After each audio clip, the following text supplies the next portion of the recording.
Bueno, como bien anunció Gaby, estamos en compañía del doctor Fernando Piccinini. Fernando, muchísimas gracias por acompañarnos. Buenas tardes. Cirujano cardiovascular. Gracias por la invitación. No, por favor, gracias por acompañarnos. Yo no sé si en la presentación tal vez fuimos demasiado pretenciosos, yo creo que no, pero creo que ustedes, los profesionales argentinos, en las distintas especialidades, ¿no? Hoy concretamente el tema cardiovascular, nos asombran permanentemente por todos los servicios que nos brindan a la comunidad, ¿no? Así que desde ya muchas gracias. Antes de comenzar a explicar sobre el tema, básicamente, qué tema que vas a hablar en el día de hoy, ¿no? Vamos a comenzar haciendo un pequeño preámbulo antes de llegar específicamente a esta técnica. ¿Cuáles son los riesgos o las enfermedades coronarias? En el corazón básicamente hay tres estructuras. Una es el músculo, otras son las arterias, que es la red de abastecimiento para ese músculo, sí, y otras son las válvulas. Las válvulas son como un sistema de compuertas sincronizadas que trabajan de tal manera que el flujo en el corazón sea en una sola dirección. Básicamente la circulación, para explicarlo sencillo, la sangre oxigenada, la sangre sucia, vuelve al corazón, al lado derecho del corazón, pasa a través de dos válvulas del lado derecho del corazón, que son la válvula tricúspide y la válvula pulmonar, y entra al que se llama circuito menor, va al pulmón, se oxigena, vuelve al lado izquierdo del corazón y a través de dos válvulas que son la mitral y la aórtica se distribuye esa sangre oxigenada al resto del cuerpo, y así ese ciclo, aunque parece muy complejo, ocurre en segundos, de tal manera que eso pasa unas 60, 70 veces por minuto. Es todo mecánico esto. Es absolutamente mecánico, es una bomba hidráulica. El verdadero corazón es el ventrículo izquierdo, y como es el que hace el mayor trabajo, es el que recibe también los mayores inconvenientes. Las arterias coronarias son esas que hacen que la sangre llegue al músculo y todo esto pueda ocurrir, y de hecho la enfermedad más común que puede afectar a nuestro corazón es justamente la enfermedad de esas coronarias. En algunos pacientes dando sintomatología que generan estudios y tratamiento, prevención, un tratamiento primario, y en otros pacientes uno la descubre cuando recién ha tenido inconvenientes, infartos o lo que sea. Y la segunda enfermedad más importante son justamente la de las válvulas. Las válvulas del lado derecho raramente se enferman. La tricúspide era una enfermedad muy frecuente en la década de los 60 porque se asocia a infecciones, en especial en pacientes de alto riesgo, drogadictos endovenosos. Las válvulas pulmonares se afectan básicamente en las cardiopatías congénitas, de pacientes bien jóvenes. Y las del lado izquierdo son las de la población general, la de todos los días, la válvula mitral y la válvula aórtica, que es un poco la que nos trajo a charlar hoy acá, que es la que distribuye la sangre a todo el cuerpo. Había un videíto, si querías mostrar. Yo quería justamente hacer un pequeño preámbulo. ¿Sí? Obviamente el corazón es uno de los más nobles órganos que tenemos.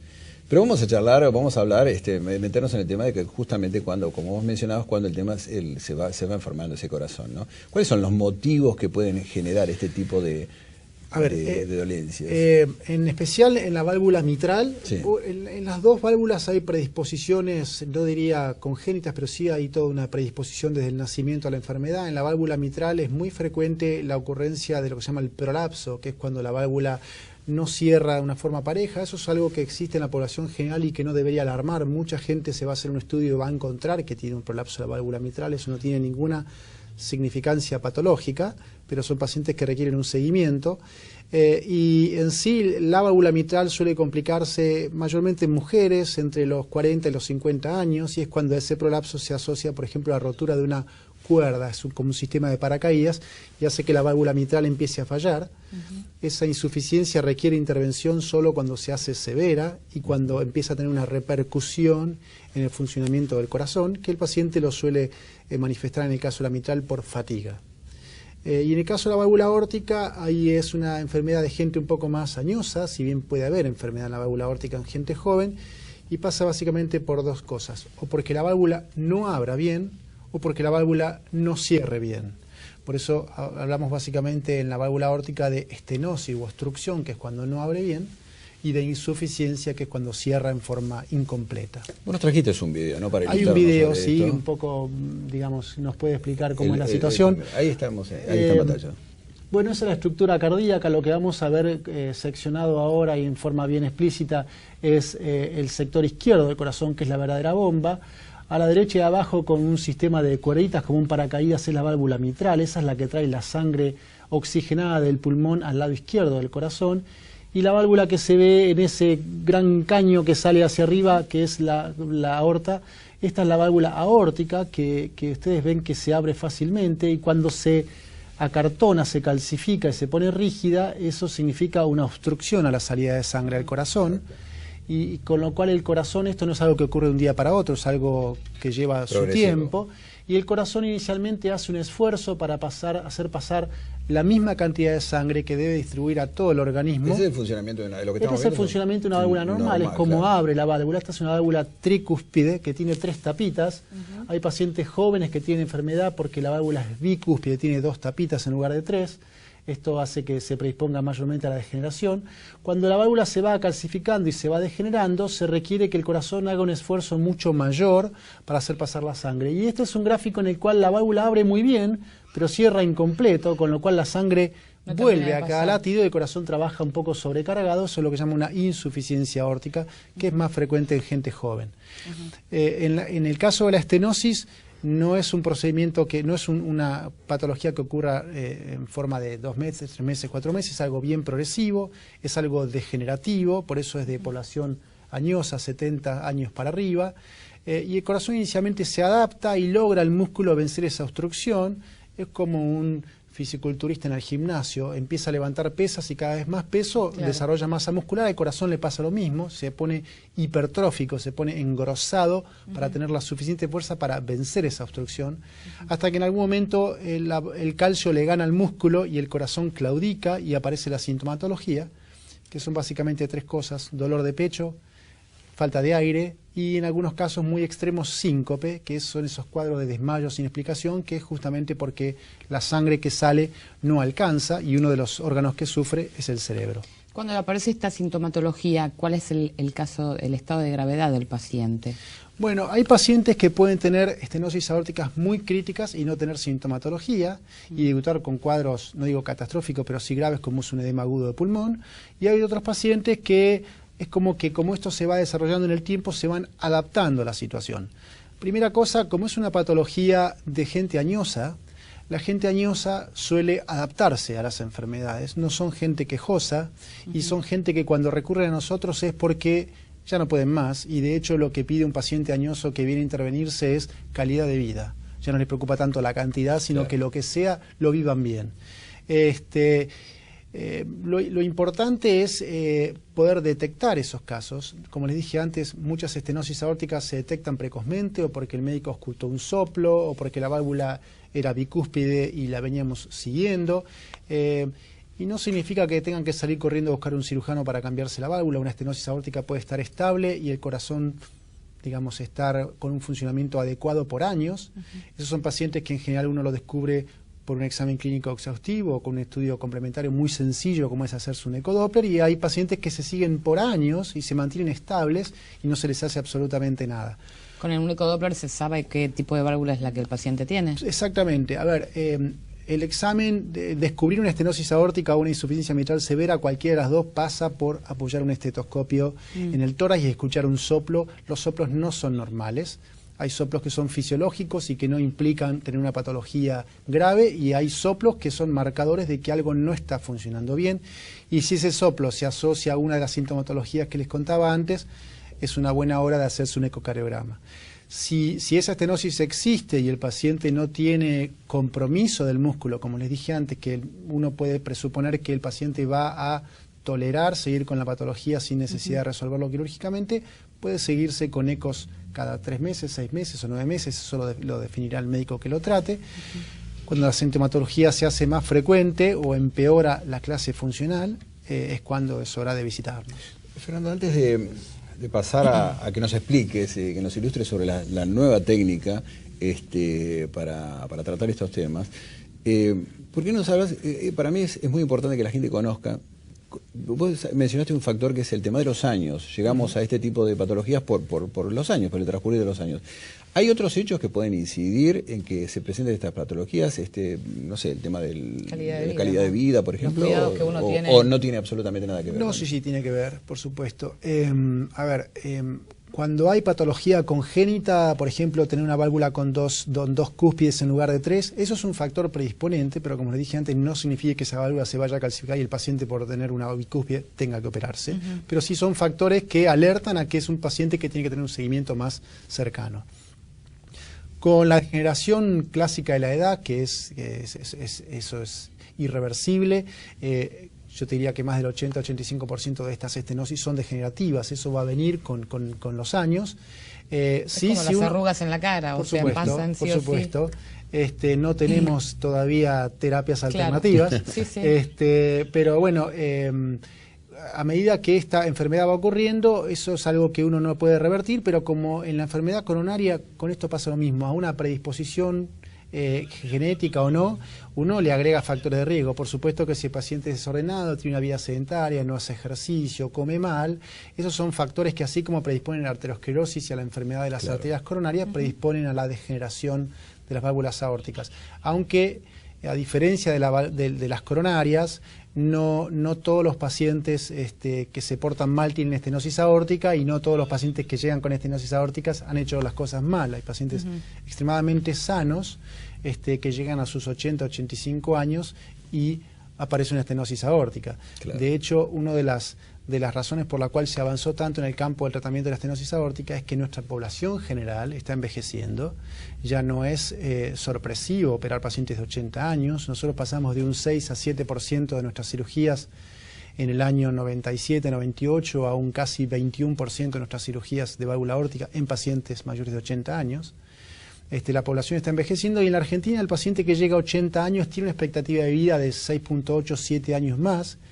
Con lo cual el paciente no viene, como les dije antes, a esa edad exigiendo vivir muchos años más, sino que los años que sean los quieren vivir bien. Esa no es gente que tiene miedo a morirse, sino tiene miedo a vivir mal. Exactamente. Es importante también destacar que estas nuevas metodologías tienen que ver no solamente con la solución de un problema, sino también con la calidad de vida, con métodos no tan invasivos o tan cruentos como hasta hace muy poco tiempo una operación común, exactamente, ¿no? Eso es importante destacarlo también. Exacto.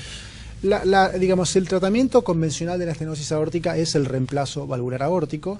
Eso es una cirugía que se ha hecho por muchos años y que tiene una técnica muy estandarizada, que no deja de tener riesgos. Y cuando uno decide la intervención en un paciente de 80 años, tiene que estar seguro que el riesgo al que uno lo va a someter con el procedimiento no es el mayor al de la enfermedad en sí. Por eso es muy raro que nosotros operemos pacientes de 80 años asintomáticos. Claro. Operamos pacientes que, como les dije antes, vienen exigiendo que les hagamos algo. Claro. Nosotros estratificamos el riesgo del paciente antes de operarse, y hay pacientes en que el riesgo, ya sea por un problema renal grave, enfermedad pulmonar, accidentes cerebrovasculares previos, toda patología del paciente añoso, cuando uno coteja todos esos antecedentes, esa historia que arrastra el paciente, la verdad que el riesgo operatorio es cuasi prohibitivo. Claro. Hace unos años incorporamos las cirugías mini-invasivas, que es hacer la misma cirugía convencional por incisiones menores, ya sea submamario o con incisiones sin abrir completamente el esternón, que es algo que preocupa mucho a los pacientes por el tiempo que les cuesta recuperarse. La cirugía mini-invasiva, eso no es nuevo, hace muchos años que se hace, y la verdad que en cierta manera reduce el riesgo posoperatorio, pero hay pacientes donde esos scores, esos predictores de riesgo son tan altos que ni siquiera entrando por un orificio más pequeño o buscándole alguna variable a la cirugía convencional se llega a poner el riesgo en un valor aceptable.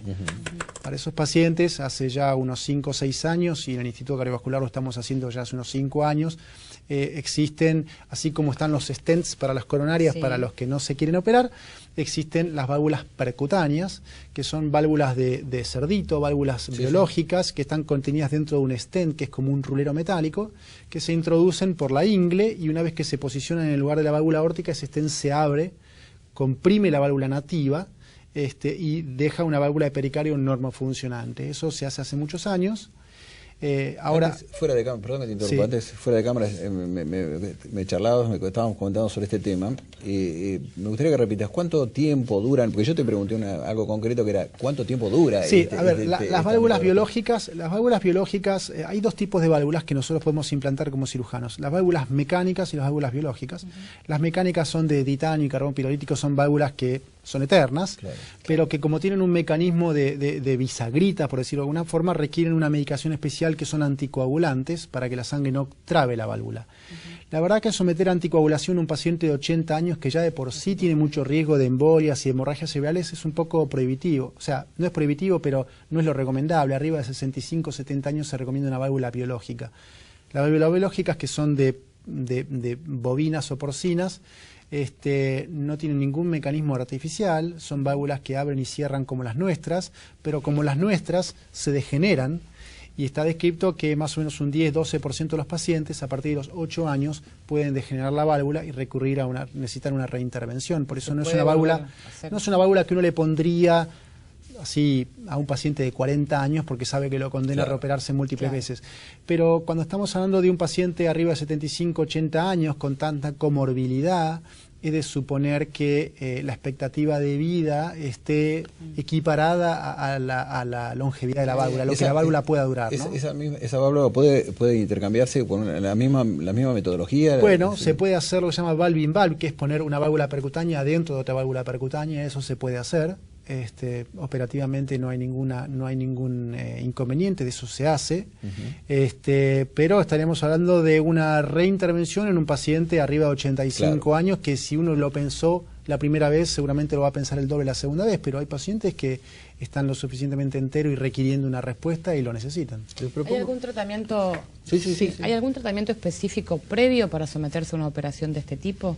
Este cambio de válvula es una operación que es mínima y mínimamente invasiva, pero digo, es una operación. Uno tiene que tener determinado peso. La patología valvular aórtica es una patología que a nivel cardiovascular ha igualado la mujer con el varón. El varón siempre tuvo más patología cardiovascular que la mujer. Hoy la mujer en la población general viene sobreviviendo más al varón. Entonces, cuando hablamos arriba de 80 años, es muy probable que estemos hablando de 50 y 50 mujeres y varones. Y como, no diría una regla, pero es una cosa que se da naturalmente, la mujer arriba de 80 años es una mujer de superficie corporal muy pequeña, que está entre los 60, 55, 60, a veces 45 kilos. Claro. Y son pacientes donde someterlos a una cirugía general convencional a uno le da como una cosa. Hay algo muy específico que se llaman test de fragilidad, que hay pacientes de 80 y pacientes de 80. Aunque el pulmón sea el mismo, el riñón sea el mismo, hay pacientes que uno ve y dicen, este paciente lo va a tolerar, y hay pacientes que le dan todos los estudios bien, pero cuando uno lo ve, eso se llama eyeball, impresión inicial, uno piensa, este paciente no es para una cirugía convencional. No hay algo específico para prepararlo, estos son pacientes que no tienen otra opción. Estoy hablando de los pacientes a los que les ofrecemos una válvula percutánea, ¿no? Esas válvulas percutáneas, como les decía antes, se colocan por catéteres, básicamente por la ingle. De eso hace muchos años que se hace. En el instituto tenemos una gran experiencia con ese tipo de válvulas. Y hay pacientes donde, aún en centros de primer nivel, con los mejores resultados, como puede ser el Instituto Cardiovascular, ni siquiera tenemos la posibilidad de accesos femorales o la posibilidad de acceder a través de la aorta, porque la aorta está muy enferma, ocluida, tiene un aneurisma previo operado, tiene bypasses en las piernas, y ya no nos deja ni siquiera la opción de poder entrar por las ingles. En esos pacientes se ha desarrollado, con la ayuda de la industria, que ha apoyado mucho y ha empujado mucho también, la posibilidad de hacer el procedimiento por una incisión mini-invasiva, que es una pequeña toracotomía lateral izquierda, donde uno puede entrar al corazón a través de la punta y evita entonces todo el tránsito de catéteres y cosas a través de la válvula. Es una novedad fantástica. Trajiste también un video para ver un video esto, ¿no? También para ahí. Director, por favor. Esto es una toracotomía izquierda, el corazón se ubica. Para este tipo de procedimientos el paciente ha sido ampliamente estudiado y, por supuesto, antes de poder descartar un paciente de cirugía convencional se estudia mucho. Se hace una incisión, se accede por la punta del corazón, eso tiene un espesor de menos de 1 centímetro, es un acceso absolutamente controlado. Se pasa la válvula aórtica y una vez que uno está posicionado en la válvula aórtica se despega como esta pequeña nave espacial que aterriza en el lugar de la válvula aórtica. Tiene un primer stent que hace que la válvula se fije y tiene un segundo stent que es el que contiene la válvula específicamente, que lo que va a hacer al abrirse, al expandirse, como es Nitinol, es un material de alta resistencia, va a compactar la válvula nativa contra la pared y va a desenrollar, a desplegar una válvula nueva que una vez que se impuso, y eso tarda segundos en hacerse, ya está funcional. Y el paciente deja de tener la obstrucción aórtica. Automáticamente empieza a funcionar, a reemplazar la válvula. Obviamente que si uno llega ahí y ocluye el corazón y no lo hace funcionar rápidamente, va a estar en problemas. Claro. Es una válvula que automáticamente se despliega el primer stent, ya está funcionando. Está desplegando la corona de la válvula. Ajá. Esa es una maniobra donde realmente se fija la porción superior de la válvula, después se retira el catéter por la punta del corazón, que se cierra con unos puntos muy sencillos. Y esto es un procedimiento que se realiza por una incisión mínima, como les dije, por el tórax, y no requiere que el corazón sea detenido. La cirugía convencional requiere la utilización de las... ¿No se detiene el corazón? No. Todo este procedimiento. Esto es, a ver, claro, ahí veíamos que el corazón parecía que se la cirugía convencional requiere realizar una serie de conexiones sobre la aorta y las venas, derivar el flujo del paciente a un gran aparato que es la máquina de circulación extracorpórea, que hace de pulmón y de corazón durante el tiempo que el corazón requiere estar detenido. Estos son pacientes que no pueden darse el lujo de detener su corazón, o por ahí desde el punto de vista del corazón sí, pero tienen calcificaciones aórticas que nos impiden acceder a la aorta, o son pacientes, muchos pacientes tienen mastectomías previas, irradiaciones en el tórax que nos hacen muy difícil el abordaje, llegar siquiera al corazón. Este es un procedimiento donde se tiene control de la punta y se pincha el corazón latiendo y se pasa todo esto sin detener la circulación. El paciente se mantiene absolutamente en condiciones fisiológicas. Nosotros lo hacemos con un monitoreo muy estricto, con algo que se llama eco intraoperatorio, que es colocar un eco y guiarse en el momento que se está haciendo el procedimiento. Se hace en los que se llaman quirófanos híbridos, que permiten que los tengamos visión directa, visión por ecocardiografía y visión por radioscopía. Hay que ser muy preciso en la colocación de la válvula, pero en ningún momento se compromete el flujo del paciente. ¿Qué tiempo es el que, perdona Juan, el tiempo que demora desde que ingresa al quirófano? El procedimiento, a ver, tiene una larga preparación, podemos tener más de una hora y media de preparación. El procedimiento en sí de la incisión y el despliegue son aproximadamente minuto y medio, 2 minutos. Hay mucho pre y mucho post. Claro. Llegar a esa situación de poder desplegar la válvula tiene su tiempo. Son procedimientos que entre entrar y salir estamos hablando de 2 horas y media más o menos. ¿Desde cuándo hace que están operando? ¿De cuándo hace que están operando? La válvula transapical fue aprobada para uso en la Argentina a fines de enero de este año. Ajá. Había algunos casos aislados de los que se denominaban por uso compasivo, que había que tramitarlos especialmente. Desde fines de enero esta válvula está aprobada. ¿Ya han operado mucha gente? Y ya en el país unos 25 casos, algo más de 25 casos. Hay 2 modelos transapicales disponibles. ¿El posoperatorio? El posoperatorio es un posoperatorio muy sencillo, digamos, ningún paciente de 80 años con comorbilidades como para que le probemos una cirugía se va a la casa a los 2 días, pero es extremadamente mucho menos que hacer una esternotomía convencional y una cirugía convencional, ya partiendo de que uno no para el corazón y no afecta el flujo sanguíneo normal, el riñón está mejor, el cerebro está mejor. No es un procedimiento sin riesgo, no existe un procedimiento sin riesgo, pero es un procedimiento que nos permite darle a estos pacientes una solución. Fernando, 2 cosas. Primero, felicitaciones a vos y a todos tus colegas por todo esto que nos has explicado, es maravilloso, realmente nos deja de sorprendernos. Y segundo, gracias por acompañarnos, ya nos tenemos que despedir. Sí, lamentablemente nos tenemos que ir, quedaron muchas dudas, pero seguramente vamos a volver a invitarte a que sigas contándonos los éxitos de todo esto, y como dijo Juan, felicitaciones. Muchas gracias. Nos vamos, Juan. Nos vamos, Gaby. Con ustedes nos volvemos a ver la semana próxima. Hasta entonces y gracias.